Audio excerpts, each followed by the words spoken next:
All right, what is up, traders? Welcome back. November is officially over, and today is December 1st, so I will be making the November recap here. Finished off the month with 59,000. Super content would be the perfect word. When it wasn't this amazing grand month, but at the same time, the first half was a lot of really good singles, a lot of really good just one, two runners at a time. Very in control, very, one play at a time. And then towards the last week, especially specifically on the 24th here, we had the whole EV sector, finally kind of, I wouldn't say blew up, but it was super hot. And finally it had its first red day. And as a short seller, that was my, that was like the day of reckoning for them all. And I was able to really capitalize on that.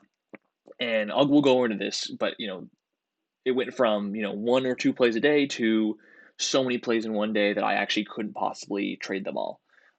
So we'll go into that, and of course, regardless, I did pick up the best of the best for my particular strategy, which brought me to $24,000 in that day, which really pretty much almost doubled, a little bit less than doubled my month, bringing it to where it is now or where it was when it ended. So, as usual, we're going to go into the worst and best trades. And then we'll specifically talk about what I just mentioned about being selective when you have too many plays, because it's certainly been like that the last week or two. So let's get right into it. So beginning of the month, we did have VRYYF. This actually was a play today in December, but I'll go over that in the December recap next month or the end of this month. But specifically, I was watching it the beginning of the month when it ran from $2 all the way up to above $4, and you see this huge hard wick candle. Why did it do that? So we'll get into it here. So like if you know my strategy, I love the overextension on these daily charts, which FVRYYF absolutely had that. They are a vegan food company who that was being promoted. Now they aren't a total pump and dump scam, right? They have real revenues. They are a real company, right? They're genuinely trying to run a business, right? They aren't just some stock trying to sell paper. However, there was a lot of promotional activity going on around this stock, right? Articles being paid, or newsletters being paid to write articles on this stock. I even think some YouTubers got involved with this stock. So again, not a total scam, but certainly the price is inflating due to some good marketing, right? And so out the open on the third, right, we have this huge spike, and then we actually hold these gains, and keep running up into the close. Now, right around here is when a PR came out from the company saying, we don't know about this promotion, or like, we're not affiliated with this promotion. So pretty much it was the company coming out and saying, we aren't involved, we aren't associated with whatever promotional activity is going on. And so that kind of hits all these people who are own this stock. They're like, oh my gosh, what a promotion. Because like, of course, no no shareholder in the right mind is going to hear, oh, my stock is being promoted, and is going to be like, oh, that's a good thing. Whether it's for a total scam or for this kind of a company here, either way, it's very bad. And so luckily someone in the challenge chat did alert this article being put out. And so immediately I knew, seeing how other articles in other stocks have previously affected, because like, this isn't the first time this happened. I've seen this multiple times where a company is being promoted, an article will come out from the company saying, or a PR will come out from the company saying, we don't know anything about this promotional activity, and the stock crashes, right? So I've been here before, I've seen this before. So right when this article came out, I shorted, a lot. I think I shorted at least, try to get 5 to 10,000 shares. And as it kept panicking more and more, I tried to keep adding more and more, just because it was confirming with me. And it just completely died. I mean, I did not think it was going to go from 4 down to 420 to 320. I thought maybe we'd get below 4, like a solid little pull into the close, and then more panic tomorrow. But I mean, we essentially just dive bombed into the close, and I held it all overnight.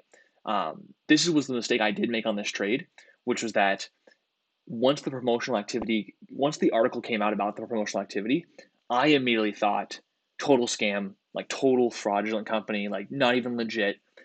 And I thought this was going much lower, right? I didn't realize I didn't do my due diligence of looking in the filings and seeing that this company is actually legit. They actually have revenues. They're actually trying to run a business, because there's a big difference there, right? And I hope you guys understand that. And I wasn't due diligent enough to see that difference. So when we are, coming to the next day when we're panicking here, I still don't take any off, right? I'm up over almost $1 a share, or $1.50 a share at this point, and I haven't taken any profits. And this thing literally bounces back on me. I'm still holding because I have such conviction about it being a promotion. I let it fade all day for, I think I do get some ads into the spike here. I do add, or I do add up there, and I let it fade into the close. And then I'm thinking, okay, next day it should keep fading off. It should go lower, and I'm going to be able to cover, below 270, which was the low this day. And come out the open, we're like spiking again. Um, and at this point, I'm thinking like, there's something I'm missing, right? There's something that's not adding up here. And so I do finally do due diligence. I look at the filings. I do the work I should have done, well before I even shorted. To be honest, like if I'm going to be that disciplined of a trader and that studious of a trader, I probably should have already looked at the filings and seen if are they actually a real pump and dump scam or promotional scam, or are they just a legit company being promoted. And so once I found that out, I was like, Kyle, you're an idiot. Like, I have the wrong thesis for the wrong trade, right? If it was a total scam, if this company like had no revenues, had only one employee, like never sold a product in his life, like yeah, of course, then my thesis would be correct and I should be holding for longer. But once I realized, no, this company is legit. Like, there's nothing.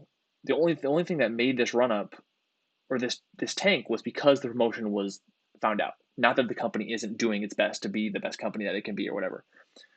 So immediately I just covered, and unfortunately I took about $1,000 loss in my speed trader account, and I took, or I didn't say took, I made about 4,500 in my Cobra account, which had the really good average up near 4. But what I think the biggest mistake was, because I didn't do my due diligence. I turned what could have been a well over 10K profit, being down here in the 280s and the sub 3, to then covering at like 330. I gave back like thousands of dollars. And it was just pure out of greed. Like, I just thought I can go lower because my thesis just didn't align with what actually the reality was of this stock. And that's because I didn't do my research. I didn't do my homework. So it is cool I did finish up, a profit on this trade, but it just could have been way more if I was just more knowledgeable. And so that's just a good lesson of me slipping up, and me not being,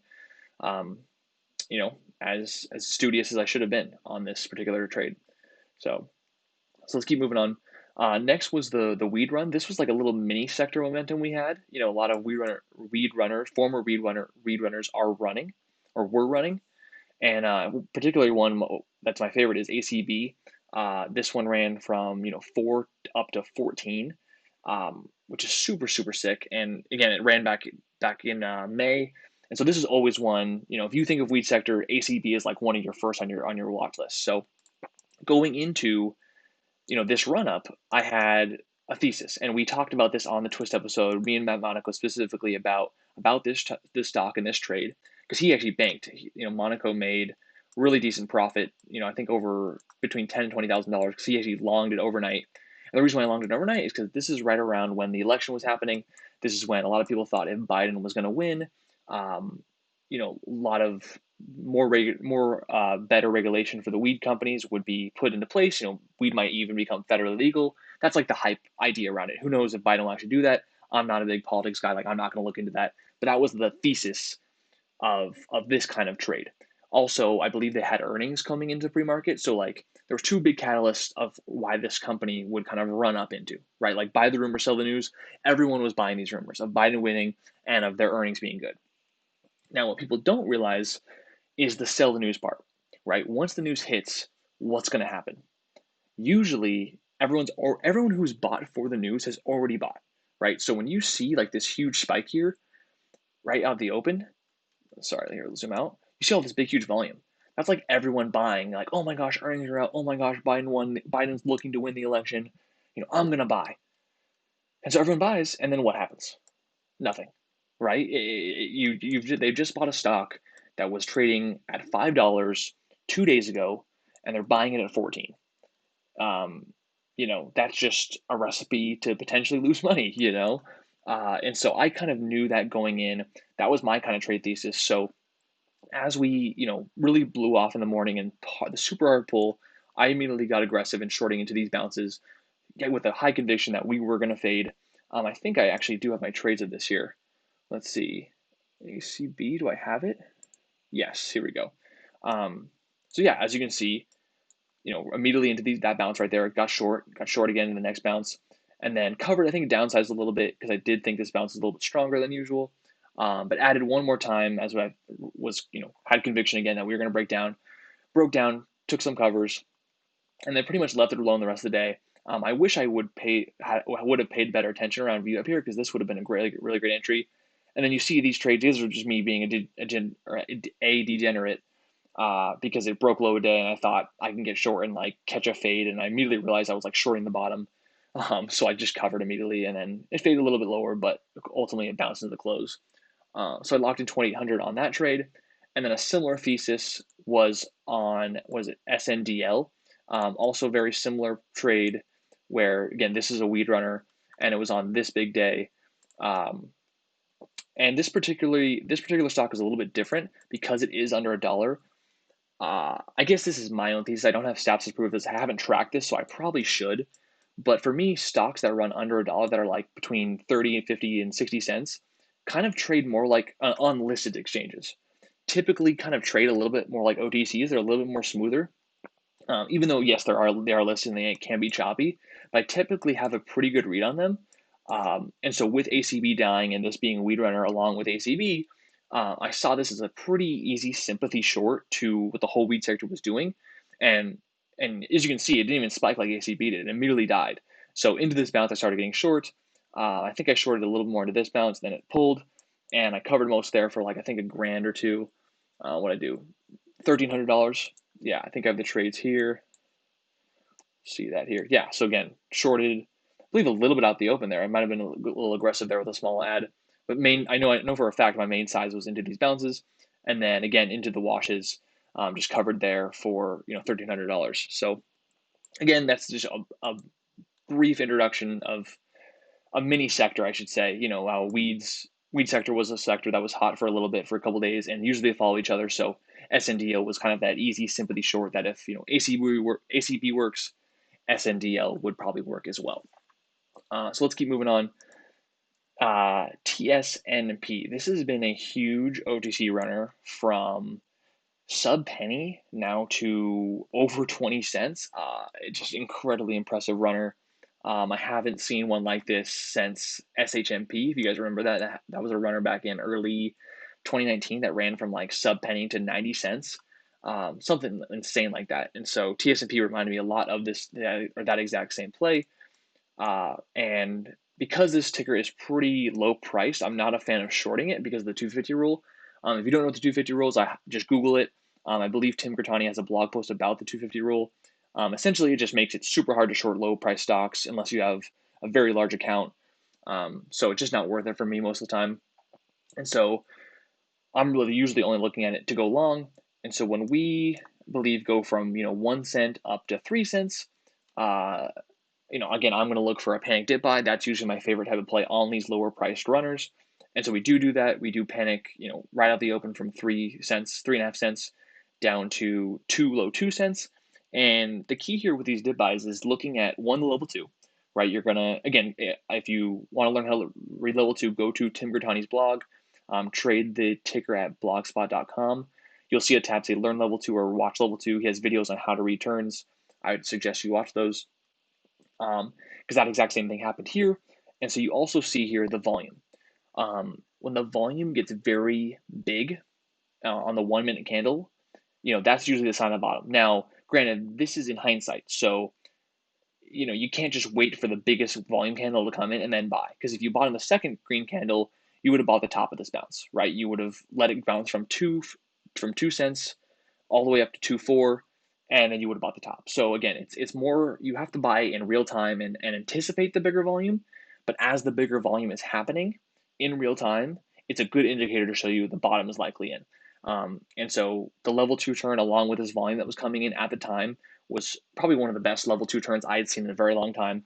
And so I really got a good entry. I think I almost got like 1,000th of a penny off the low, because again, so much volume went through. It was very easy to get filled.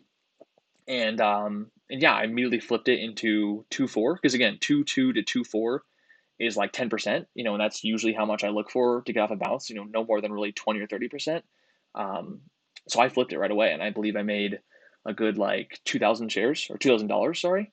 And I think I bought it a couple more times here, and then tried to do the patient approach on this bounce because it's a little more of a grind.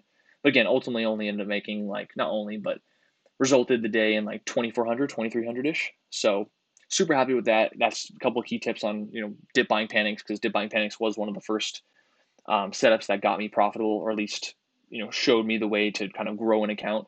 So that was back in 2016 when I was learning, 2017, and I'm still trading that setup today. So they still exist, it still happens, and it's a pretty solid setup. Next, we have KNDI. So this is around when the EV sector is starting to heat up. A bunch of these electric vehicle stocks are running. They're getting very extended. They're all kind of correlated. They're running together. And so I decided to start getting a little aggressive on some of these days, because when a whole sector runs 200, 300, 400% together, that's sector momentum. And one of the best catalysts is sector momentum. Like, forget earnings, forget a contract winner, forget, some celebrity is tied to the stock. The best catalyst for multiple groups of stocks is when they're all running on a hot sector, right? We've seen weed runners, like I said. We've seen cryptocurrency runners. We've seen, EV, like an EV is another runner. We have seen like low float China stocks. There's usually these common sectors that heat up at least once or twice a year. And this year, around this time, was electric vehicle stocks, especially with Tesla running to like $600. It's just insane. But going into the 19th here, November 19th, this day chopped me up a little bit. I ended up losing $1,000 on trying to short this ticker. Let's look at the trades here. Well, that was TSNP there. So KNDI. I kind of got trapped a couple times, right? You can see me shorting the morning weakness, and then once it starts squeezing over VRYYF, I immediately cut it. I then see it kind of fade a little more and fail under VRYYF. So I'm like, okay, let me short a little more. And as you can see, I short the bottom. Goes back over VWAP, I cover into a dip, and then luckily, I read it correctly, right? I realized I had no, I read that I had no read on this stock, because then coming into late day, it just squeezes up towards 14. So really dodged the bullet there from being aggressive, and you can kind of tell that over experience, right? When you're beginning, you feel very blind, because I remember feeling that when I first started. But as you gain experience, as you see some of these runners over and over and over again, you see a lot of price action, thousands of hours of price action, you start to understand which tickers you can read well and which ones you can't. And looking at this action and being in the trade, I realized like something was up, right? Like I had the feeling that this was not the day for it to die. And so that's why I did cover when I did. And of course, I ended up being correct, and it squeezed higher. So that was a good read on my part. Coming into the next day, this is when a lot of the not a lot, but some of the electric vehicle stocks were starting to show weakness. Something that you might see in sector momentum is certain tickers tapering off. And so what I mean by that, in sector momentums, there's usually a leader, right? The leader could be the strongest, could be the biggest percent gainer, or it could even be like Tesla in this case. It wasn't Tesla in this case, but the leader was, in this particular time, what I thought was BLNK. BLNK had the best daily chart, was one of the higher priced runners. It was like the quote unquote the leader. And then there's these other sympathies. Now, the sympathies tend to die first and harder. Not all of them. Some actually die later, which we'll go into. But some tickers that I look for relative weakness, is what I call it. Many traders call it. It's not like I made that up or not. It's just relative weakness. So what tickers are acting weaker than the rest of the pack? Because those tickers probably are going to die first, right? If they're not being as strong or stronger than like the whole pack of the group, there's a reason for that. Like, why are they weaker? And so on this day, a lot of the EV stocks were strong, but this one was particularly weak. It did not have a big enough gap. It did not have as big of a gap. And so I have my trades here, and I took a small short pre-market. Yeah, you can see here. So because it actually was red on the day, right? This was gapping down when I believe other EV stocks were gapping up. And so I did short, it pulled, and then all of a sudden, a couple minutes before the open, they put out an offering. And so like, how'd you know? Like, I had no idea that I had an offering. I had no clue. But I just got lucky, right? It's one of those things where you put yourself in the right position, and you get paid for it, right? You get benefited from that, or you benefit from that. So they did an offering. I covered, right before the open because it was around the offering price. The offering price was like 11.30. It was at 11.50, and I'm like, you know what? I'm not gonna be greedy for 20 more cents. I have a feeling they might bounce this, especially if the EV sector is still strong, and that's exactly what happened. So I'm very glad I covered. This was a mistake though on my part, is that as we spiked into midday, I had a great entry shorting this bounce. However, I just kind of lost sight of the big picture. And so when we came back and we like looked like we were about to break these bounce highs, and I think we even did for a couple cents, I just covered. And I kind of lost sight of it because in hindsight, it's like, yeah, this thing faded beautifully, right? I just had to, this bounce was just going to shake anyone who wasn't convicted like me. And it did shake me out. And so all of a sudden, once I'm out, there's no other buyers to buy it. There's a reason why I didn't go higher, and we fade out more. So I think I'm not too worried about this cut because this could have gone higher, say to like 14 or 14.50, and then I would have really regretted it because it would have been a bigger loss, or I would have given up most of this profit. But I think the biggest mistake is not reshorting, right? It's never a wrong thing to cut a trade because you're playing defense, you're playing safe. Like that's going to keep you safe more times than not in the long run. But not re-entering once it's proven to be correct. Like once your thesis on the trade is proven to be correct, like you should probably re-enter. And so that's what I didn't do, which is a mistake, right? I should have easily maybe reshorted at this bounce, maybe even to this last pop I should have reshorted because I would have caught another $1 to $1.50 a share fade, but I didn't. So that's a good lesson. And some people would say like, well, why don't you cut it all? Like, why don't you risk a higher level of red green? And yes, that's an option too. But like I said, I was sized into this high where I really couldn't afford to take a loss that big if it went to red green, which is why I cut it. But again, if I do cut it, I need to be willing to re-enter as soon as it proves itself, which it did, and I didn't take action and re-enter. So that was the mistake there. And then we get into the actual big dump day for the entire EV sector. So FSEL was one of them. And again, this is another good example of relative weakness because if you look at the intraday here, out the open, we have this huge blow-off spike. And so this is also very similar to ACB where, if you have a huge blow-off spike in the morning, it's very hard for a ticker to hold those gains. Doesn't mean they all lose their gains. Some hold, especially low floats. Low floats can hold really well because they are low float. But a lot of them tend to die. And if they lose their gains from the blow-off morning spike, it's very likely they're going to die. And so when we did this spike from 10 to over almost to 11.50 and then lose all those gains in 2 minutes, along with a bunch of other EV sector stocks, also red on the day, and this stock wasn't even on red on the day yet, I got very convicted that we were going to pull even more. And so when we bounced into $10 here, I did get some short.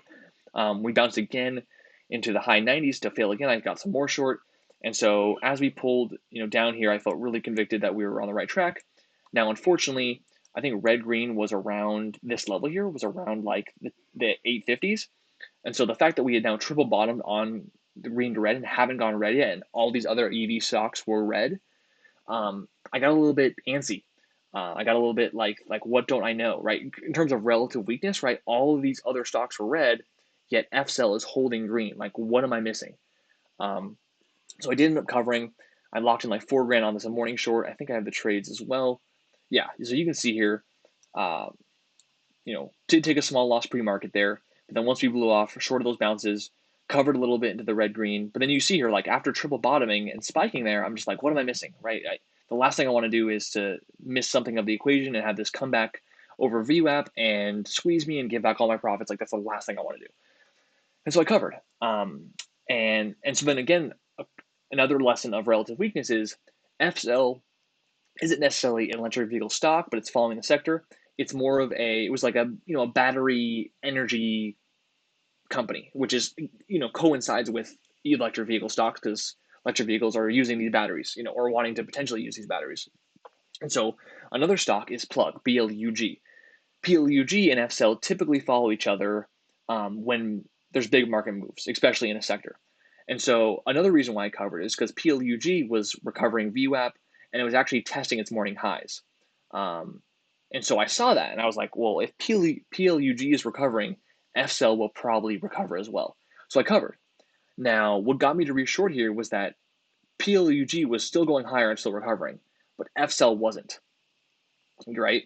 And so again, that's another form of relative weakness. Even though FSEL was relatively strong to all other EV sector stocks, but was relatively weak to its one that it's usually befalls most, which is PLUG, right? There's a discrepancy there. So that immediately noted me to the fact that this is probably still green, but will go red and will be a late to fall to the party with all the other EV stocks, right? Because it wasn't following Plug anymore, right? Plug was well over VWAP, Plug was testing its highs, and FSEL couldn't even get over VWAP, right? It tried to test VWAP like barely here and didn't even touch it, right? So that ticked me off to like, I need to get short again, right? This is weaker than I think, and I need to stay short. And so I did that, right? You see me re-enter here. It then ends up finally going red. I cover into these dips, and I call it a day, making an extra like $3,000. I ended up making like $7,000 on this trade. I thought it actually could bounce back to red green for a reshort, but it ended up never even getting over 8. And then I did miss this fade down to like the mid sixes. But I'm just happy to have nailed it the way I did. I'm glad I reshorted because again, imagine if I did on FSEL what I did with KNDI. Imagine if I covered here because I got scared or because I wanted to protect myself, and then I didn't recognize the signs between FSEL and Plug, right? I would have never reshorted, and I would have saw it go red, and I would have completely missed it because I just didn't choose to re-enter. So I'm super glad I re-entered there, seeing that relative weakness with the sector and with Plug. So that allowed me to really make another few grand on it, which is crucial. So then we go into BLNK. Again, like I said, I thought BLNK was like the leader. So at the same time, while FSEL was kind of parabolicking into 11 and still holding green in the day, BLNK was red. And BLNK had a great overextended gap down play. And I was luckily early enough pre-market to get a great first entry right around red green. So normally I'm not one to try to short size or even any size pre-market. I know I say that, and I do take pre-market trades. So when I do that, I typically will take smaller size, and I'll have a much wider risk. Now the reason why I kind of took bigger size on BLNK, I took 1,000 shares around 33 or 33.5, which is quite a big position. Like $33,000 for a pre-market short for me, particularly for me, is bigger, definitely bigger. Now, why did I do that though? Is because again, you look at the daily chart. We don't have to look at the daily chart. We look at the intraday. Every day pre-market, it was never even red. So I talk about all the time the first red move for the first red day. Usually, when I say that, I mean during regular market hours. But sometimes, in some occasions, like BLNK, if the stock has never even touched red ever, like ever in pre-market, because some stocks do touch red pre-market and will close or will open green. So the first green to red move in regular trading hours will be the first red move. But sometimes the first red move could be pre-market if in pre-market this is the first time it's ever going red. And again, we're up from $10 now to $36, almost $40. So going red for the first time in pre-market seemed to be a little more meaningful than having to wait for the open. So that's why I did and was willing to get short on this move, because I thought, again, other EV sectors or electric vehicle sector or stocks are weak. This is going red for the first time in pre-market. Like I got to give this a shot. So I do, and then we actually have a great pull all in pre-market. I cover a little bit, immediately add that into this bounce, and then out the open we just absolutely fall apart. Why is this? Did I know it was going to do this? No, I had a feeling. I actually was kind of worried from the spike. But when you think about it, there's for me to profit on a short, it means I have to sell high, and people have to be selling below me, right? There has to be longs or other short sellers who are willing to sell at a lower price to continually push the stock down for me to be right. So the fact that I got short where I did and it still pulled out the open means there were people who are long who saw it gap down and were like, I need to get the hell out, right? I can't be the only one seeing what I saw here to be right? If you're the only one seeing something in the market, you're either a super contrarian or you're just dead on wrong. And so for me to be right, confirms with me, or for to see so many people sell at the open confirms with me that I'm right? This is backside. The EV sector is going to have a probably solid red day. So that's what happened, right? We pull right out the open. I cover into this dip. I missed this last dip, which is okay. We then get this huge spike back to the highs, morning highs or morning open highs. I take some small reshorts, cover into these dips, and then add one more time into this double top area. And then I try to be patient for this fading.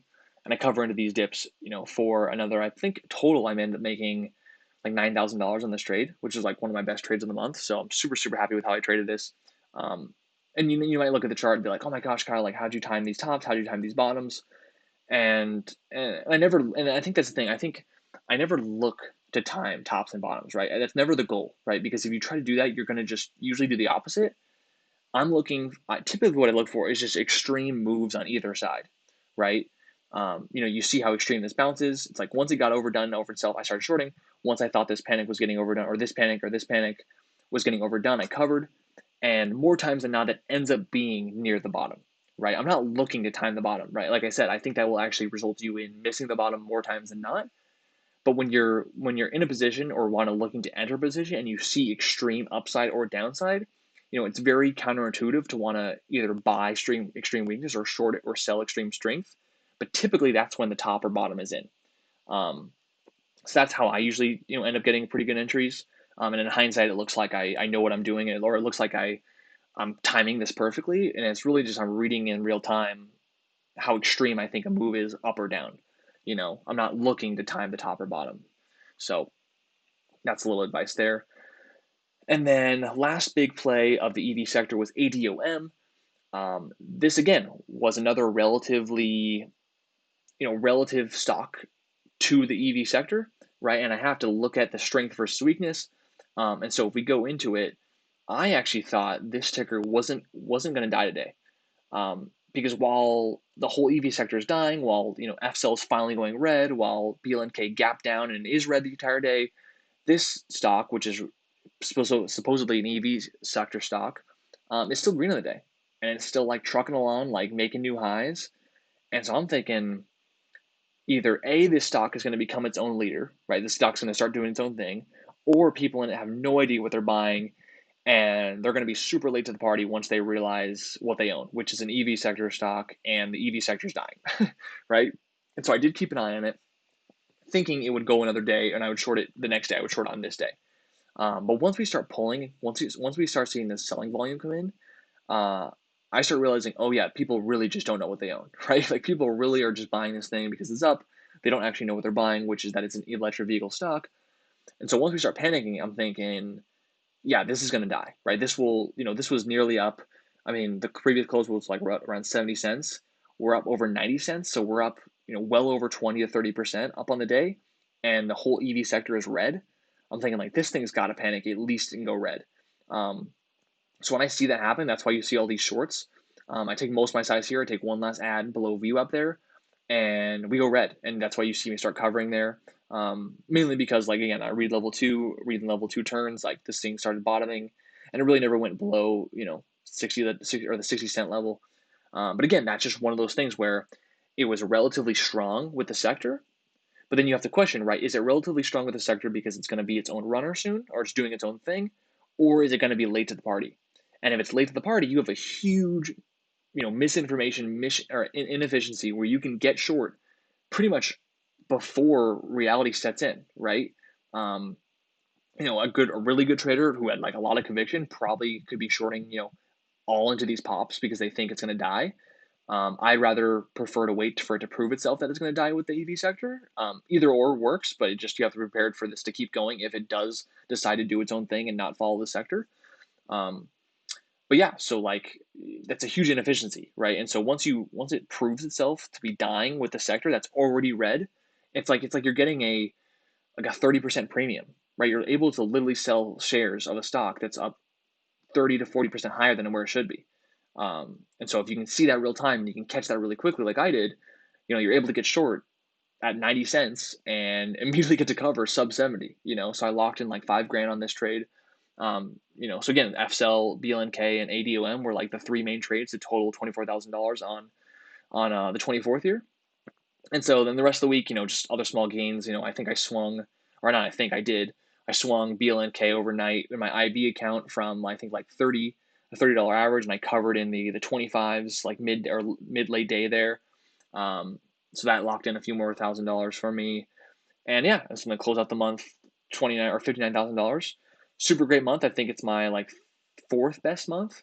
So it's really happy to see that in November being a fall month which typically is slower. But again, in this market in 2020, we've just been an absolute insane market, almost month over month. So super happy to see that. And then one last lesson is that it's important to keep watching the plays that you've traded. And what I mean by that is today being December 1st was my best day ever. I'll go over this in detail on the December recap just to space out this video. Otherwise, this video would be way too long. But I essentially almost made the exact same amount, or I almost tied my November profits in one day, which is insane. Like I still can't wrap my head around it. It's quite insane. But a lot of the plays that I traded today, being December 1st, I traded in November. So like I said, SNDL, I didn't trade that today, but it happened today. Like I could have reshorted more today, and it could have made some money. Right, that's another play that was another play that happened today that I could have made some money from. FCell was another ticker today that had a nice red day, and actually I think I had an offering or something after hours. So like a huge downside if you swung. KNDI, I know in the previous days had been fading, all day yesterday. TSNP just had, like I said, had its run to 20 cents, and I actually did play this today. I did bought it down in the 15-cent level for like a few grand. So all these former plays, can keep being new plays in the future, right? Not all of them will. Like plenty of plays just die off and you'll never see them again. But it's good to kind of keep tickers in the back of your head and keep watching them because they're going to keep setting up for more plays, especially in this hot market. And so you might ask, like, why didn't I trade FCell today, or why didn't I trade SNDL today? And this goes back to what I was trying to say in the beginning of this video about how sometimes you have too much to watch, right? Like I said, I traded SL, BLNK, and ADOM as like the three main tickers to make up my month, or make up my day on the 24th for the EV sector. But there was like 20 other stocks, guys. Like there was more stocks than I could physically watch, right? And almost all of them had a really solid like red day. Like I think there was AYRO, there was like FUV, there was so many other tickers to watch and trade, but I couldn't trade them all. And so it comes down to the point of, what's the goal here? Are you trying to just trade every single ticker, or are you actually trying to make the most potential profits, right? And you can do what's best for you. If you want to say that I traded every single ticker, I traded all 20 of them, and I just nailed them all, great. But I know for me, I can't trade 20 tickers and make the same amount of money as if I focused on only 2, 3, or 4 tickers and made, way more, right? So going into the EV sector day, and even going into today being December 1st, I knew there was too much for me to watch. I didn't have room to watch FCell today. I didn't have enough room to watch SNDL today. So I had to watch other tickers. I had to watch other tickers that I knew were going to leave me with more profits. But going back to the 24th here, I knew out of the all 20 stocks, there was about a handful of them, 3, 4, 5, that I would watch that could give me the best potential profits. And that ended up being FCell, BLNK, and ADOM, right? So, because again, I've made that mistake before. I've made the mistake of thinking I need to trade everything and I needed to be there for everything. When the reality is, I don't need to short 10 tickers and be right on all 10. I only need to short 1 or 2 and make just as much, if not more money, as if I shorted all 10.